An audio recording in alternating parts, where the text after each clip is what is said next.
Iré directo al grano de la parte más descabellada, ¿vale? Que son estas dos secciones del doble fondo y este gran fragmento.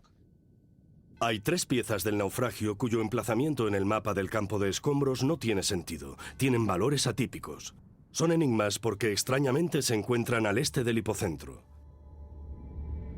Por una expedición anterior sabemos que dos de las tres piezas son fragmentos del doble fondo. Sabemos que proceden de la misma sección de quilla porque sus bordes sesgados encajan como dos piezas de un rompecabezas. ¿Cómo se arrancaron estos dos trozos de quilla del fondo del barco y acabaron al este del hipocentro? ¿Y qué hay del tercer fragmento? Estoy tratando de explicar algo que no entiendo. Esta cosa es un gran montón de chatarra. Es un montón muy feo. Un montón de chatarra sucia. Nadie lo había visto antes. Está muy al este, más allá de los dos fragmentos de doble fondo. Entonces la pieza misteriosa, el enigma, es esta. Sí, es esta. Es de las dos cubiertas superiores. Es incluso mayor y más pesada que las calderas, pero acabó mucho más lejos. ¿Cómo acabó allí ese pedazo de debajo de la caseta de cubierta de la chimenea? Bueno, muy bien, vamos a ceñirnos a lo que sabemos y ya iremos completando la información. Pero para completar el resto de la información y visualizar los momentos finales del Titanic, tenemos que sumergirnos y observar más de cerca los daños. Veo el naufragio. Lo veo. Mir 2, soy Mir 1. La profundidad es de 3.353 metros.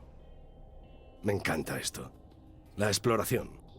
La auténtica exploración del fondo del mar. Para mí es una alternativa a rodar películas. Supone el mismo desafío técnico y emocional. Y es algo para lo que puedo usar mi habilidad como cineasta.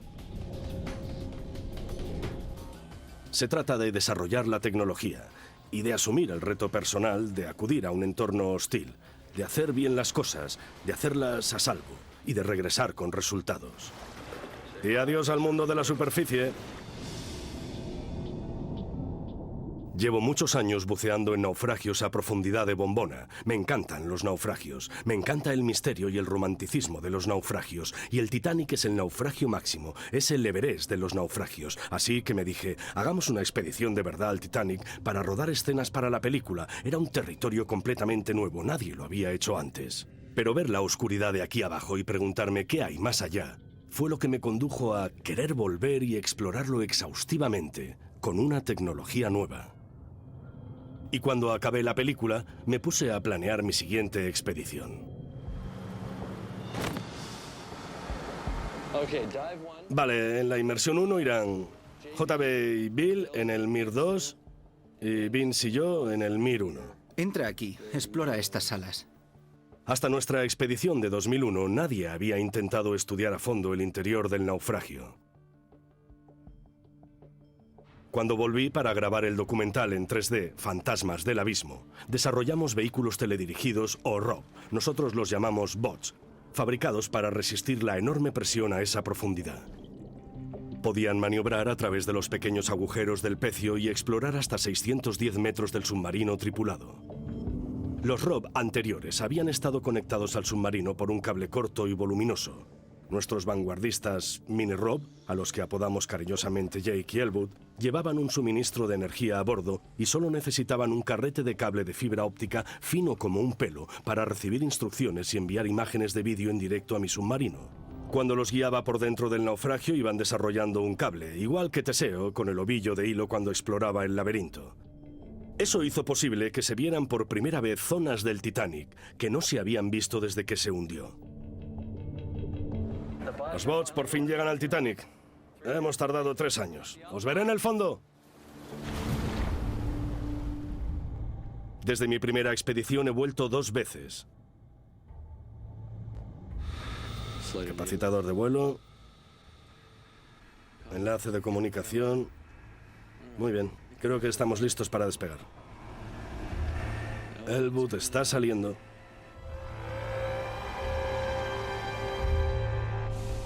Perfecto.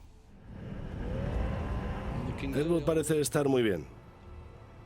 Dile que siga adelante. Me encontraré con él en el centro de la escalinata.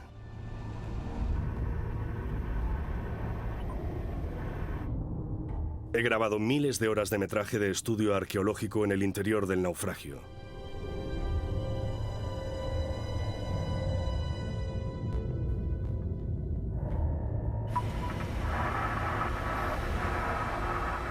Ahora están donde quería.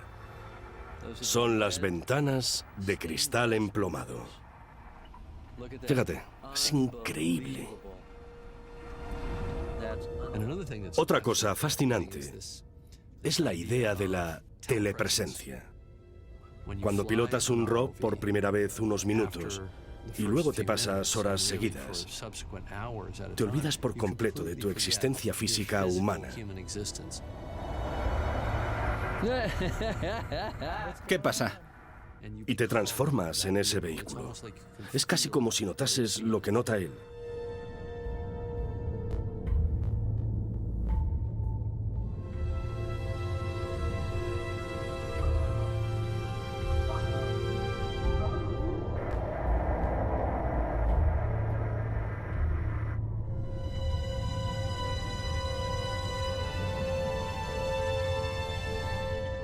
Es lo que pasa cuando colocas la iluminación en el lugar adecuado. Te haces una buena idea de la profundidad del espacio. Eso es delante de los ascensores, creo, y una cama de latón bien conservada. Yo estaba fuera en el otro submarino navegando con el piloto. Me parece que sí. Veíamos a Jim dentro. De vez en cuando veíamos una lucecita y sabíamos que era él. Vale, Jim, tenemos que alejarnos un poco de la popa porque... Sí, vale. Pero luego lo estropeaba y volvía atrás y teníamos que ajustarnos a la corriente. Y entonces, vale, Jim, vamos hacia allá, pero no podemos, estamos atrapados en la corriente. Dábamos una pasada y, Jim, ¿qué te ha parecido? Luego había una pausa y me encanta, repetidlo o algo así. Hubo que maniobrar 18 toneladas para pasar un foco por el ojo de buey. He hecho 33 inmersiones en el Titanic y ver el yacimiento con tus propios ojos es una de las herramientas forenses más importantes. Es el poder de la observación. Algunos daños son evidentes y fáciles de comprender. Otros aspectos son desconcertantes. Como policías en la escena de un crimen, estamos catalogando todas las pruebas. Ahora podemos retroceder en el tiempo y empezar a recomponer las piezas para narrar la historia de los momentos finales del Titanic. Hay que retroceder a la noche en que el barco chocó con el fondo y lo que pasó cuando chocó con el fondo. Tenemos que conseguir separar los daños del impacto con el fondo de los que se produjeron mientras descendía por la columna de agua. Es importante saber que algunas de las cosas que se han identificado como daños del iceberg probablemente no lo sean. Un buen ejemplo es la llamada gran apertura, un agujero perforado en el costado de estribor de la proa del Titanic. Ahora sabemos que no fue el efecto del iceberg, pero ¿cómo explicar ese daño y otros daños de la proa? Reflexionamos mucho sobre ello al hacer la animación. Tardaré solo un momento en encontrarlo. Grabamos esto en el 95 para la película, y creo que sigue siendo una referencia útil sobre el impacto de la proa, aunque algunos de los otros detalles no están bien. Esto es la llegada. Esa es la deformación inicial, que comprimió la parte frontal de la cubierta. Seguramente la compresión la combó. En ese momento se empezó a hacer la gran abertura, que creció en dos direcciones. Ahora el extremo trasero está cayendo y se está golpeando y comprimiendo. ¿Lo que se ve que sale volando es la tapa de la escotilla? Sí, exacto. La incluimos en la animación. La escotilla es la pieza que acabó más lejos del barco tras la fractura. ¿Cómo llegó hasta allí? Jim, hubo una fuerza que partió los tornillos y no alcanzo a comprender qué pudo ser. Bueno, en el momento del impacto inicial o en el momento en el que todo el barco choca con el suelo, las fuerzas hidráulicas del interior del barco bastaban para reventar esa escotilla. Hubo un exceso de presión interna, hidráulica, sobre toda la zona de la escotilla número 1, que rompió todos los tornillos a la vez. La escotilla no se arrancó poco a poco. Fue un exceso de presión distribuido homogéneamente que rompió todos los tornillos a la vez. La explosión hidráulica es la responsable del misterioso paradero de la escotilla número 1. pero los daños que vemos en la proa son más graves que los debidos a la simple fuerza del impacto con el fondo. ¿Qué pudo pasar cuando la proa se precipitó 4 kilómetros hasta el fondo del mar?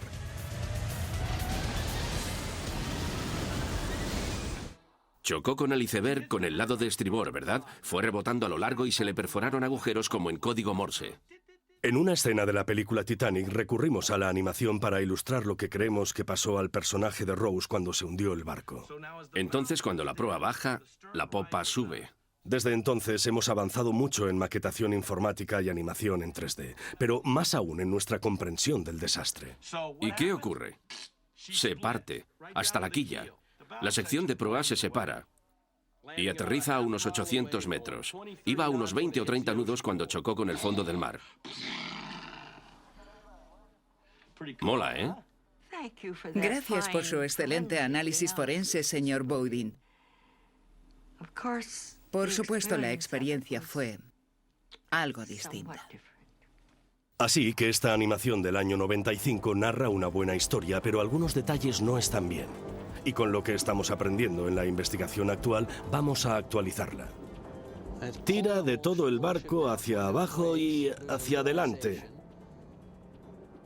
Luego se rompe y hay una relajación. Tira hacia abajo, se parte y se produce la inundación natural. Es muy importante para mí. Llevaba mucho tiempo queriendo hacerlo. No existe una visualización exhaustiva y precisa del hundimiento del Titanic.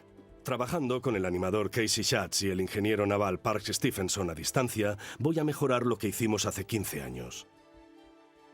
Está genial. Es la suma de todo aquello en lo que Parks y tú habéis estado trabajando en las últimas semanas. Sí. Creo que es alucinante. Bueno, vamos a la sección de proa. Está bien verla así en escala, ¿verdad?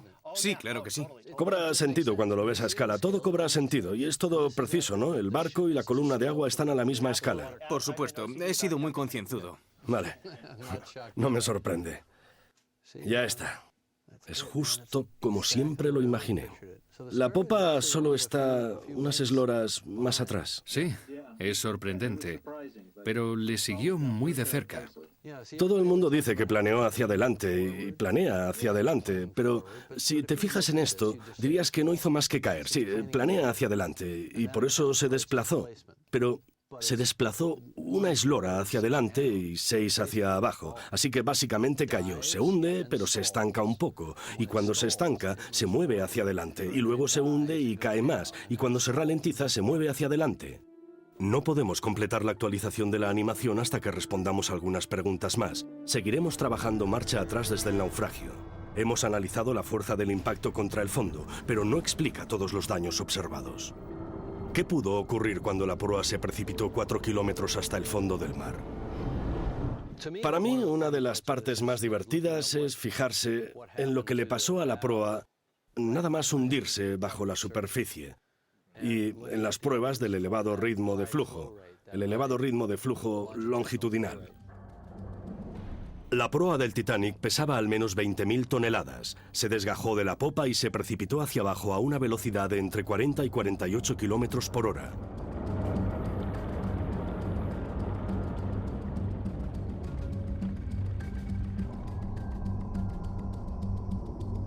Esto es el pozo de la cubierta de proa y ese objeto de forma tubular es el mástil. ¿Ves el mástil? Creo que estamos encima de la caseta de cubierta, ¿no? Sí, sí. De la cámara de humo, ¿no? Aguanta ahí, así está bien.